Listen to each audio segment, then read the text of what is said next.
जादुई ब्रश। टिमी एक छोटे से गांव में रहने वाला एक बच्चा था।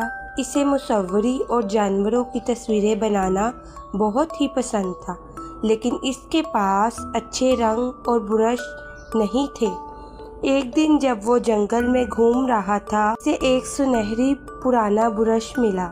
जिससे ही इसने ब्रश को छुआ, इसे अजीब सा एहसास हुआ कि जैसे इसमें कोई जादुई शक्ति हो। जांचने के लिए टिमी ने ज़मीन पर एक दरख्त बनाया और वो दरख्त सच में उग आया। टिमी की खुशी का कोई ठिकाना न रहा। इसने और भी चीज़ें बनाना शुरू की।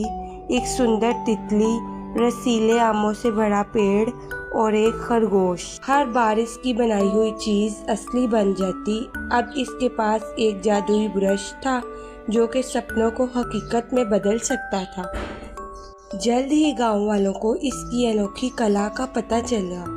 कुछ लोग इसकी मदद मांगने लगे, जैसे कि एक किसान जिसकी फसल सूख गई थी, तो टिमी ने एक हरा भरा खेत बना दी। एक बूढ़ी औरत जिसके अपने खोए हुए बेटे की तस्वीर बनाने को कहा, लेकिन टिमी जानता था कि वो किसी इंसान को वापस नहीं ला सकता। इसने एक सुंदर खत बनाया जो कि हवा में उड़कर इसके बेटे तक पहुंच गई। जब एक लालची सुनार ने इसे सोना बनाने का कहा, तो इसने मना कर दिया।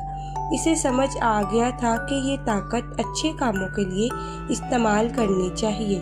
गांव वालों ने इसकी समझदारी को सराहा और इसका ब्रश हमेशा भलाई के लिए काम आता रहा।